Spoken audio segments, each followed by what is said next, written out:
Good morning সবাইকে, একটা নতুন ব্লগ নিয়ে চলে এসেছি। সকালবেলা ঘুম থেকে উঠে আমার যেটা কাজ, ঠাকুরের দর্শন করা প্রথমেই, সেটাকে করে নিই আর তোমাদেরও দর্শন করিয়ে দিই।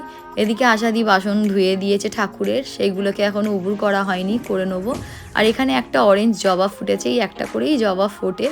আর কিছু গোলাপ গাছ আমি বলেছিলাম মালিকে তুলে দিতে, তারা তুলে দিয়েছে। এই গাছটাতে অনেক ছোট ছোট ছোট ছোট গোলাপ ফুটেছে।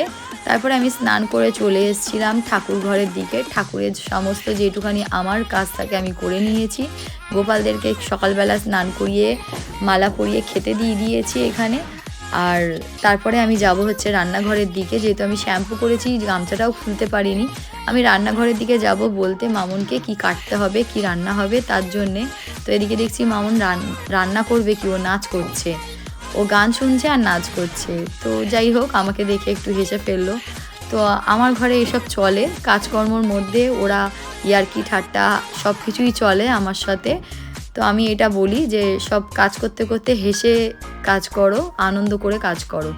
তো ততক্ষণে ঠাকুরমশাই চলে এসেছিলো, আর এদিকে ঠাকুরমশাই মালা পরাচ্ছে জগন্নাথদের।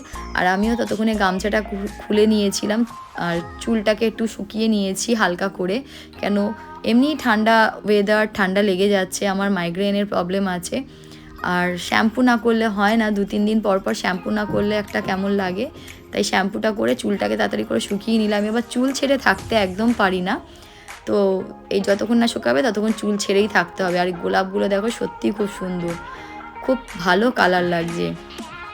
তো ঠাকুরমশাই পুজো করছে, আমি দাঁড়িয়েছিলাম। পুজো যতক্ষণ না শেষ হবে আমিও নড়বো না এখান দিয়ে, যেরকম সবাই জানো এটা আমার একই ডায়লগ থাকে। তো আমি যেটা করি সেটাই। তো খুব জোরে আমার খিদে পেয়ে গেছিলো। আজকে আশাদি পরোটা আর ফুলকপি আলুর তরকারিটা করেছিল, আর আশাদি নিয়ে এসেছিলো এই জয়নগরে মোয়াটা। আগে আমি ঠাকুরকে দিয়েছিলাম, তারপরে আমরা সবাই মিলে খেয়েছি জয়নগরে মোয়া। আর আজকে কড়াইশুঁটির পুর দিয়ে পরোটা করা হয়েছিল, আর ফুলকপি আলুর তরকারি আজকে আশাদি আর মামুনি করেছে। আমি আর টিফিনের দিকে আসতে পারিনি, কেন আমি ঠাকুর ঘরে যখন ঠাকুরমশাই চলে আসে তখন আমার অনেকটা টাইম লেগে যায়, তার আগে অনেকটা টাইম লেগে যায়, মানে প্রায় 1-1.5 ঘন্টা আমার ঠাকুর ঘরেই থাকতে হয়। তো খুবই ভালো হয়েছিল, খেলাম। আর মাঝখানে ব্লগটা করিনি। তো আজকে হচ্ছে 2nd ডিসেম্বর ছিল, তো 3rd ডিসেম্বর অভিরাজের বার্থডে। তো আমরা সবাই ওয়েট করছিলাম যে 3rd ডিসেম্বর কখন আসবে আর কেক কাটাবো। তো এখানে কাজল আছে, আর সোনু আছে, সন্তোষদা আছে, হার্তিকা এসছে, অনুষ্কা, আমি আর অভিজিৎ রয়েছে, সবাই মিলে, বুলু রয়েছে। তো আমরা সবাই মিলে ওয়েট করছি কেক কাটার জন্য। বিট্টু আসবে কখন, অভিরাজ বিট্টু আসার জন্য ওয়েট করছে। তো এখানে 12টা বেজে গেছে, বাট বিট্টু আসলেই ও কেকটা কাটবে। আর হার্তিকার সাথে ইয়ার্কি হচ্ছে, এখানে সবাই মিলে ইয়ার্কি করছে। আর সন্তোষদাও ইয়ার্কি করছে যে বিট্টু কতক্ষণ আসবে। তো বিট্টু ফাইনালি চলে এসেছিল, তারপরে কেকটা কাটা হয়েছে। আর অভিরাজ বলছে এটা কি গান চালিয়েছো আমার জন্মদিনে।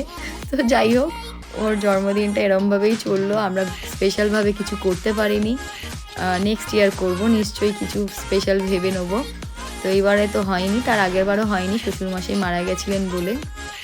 তো আজকের ব্লগটা এত অবধি। ভালো লাগলে চ্যানেলটাকে সাবস্ক্রাইব, লাইক, শেয়ার করো। বাই বাই, গুড নাইট সবাইকে।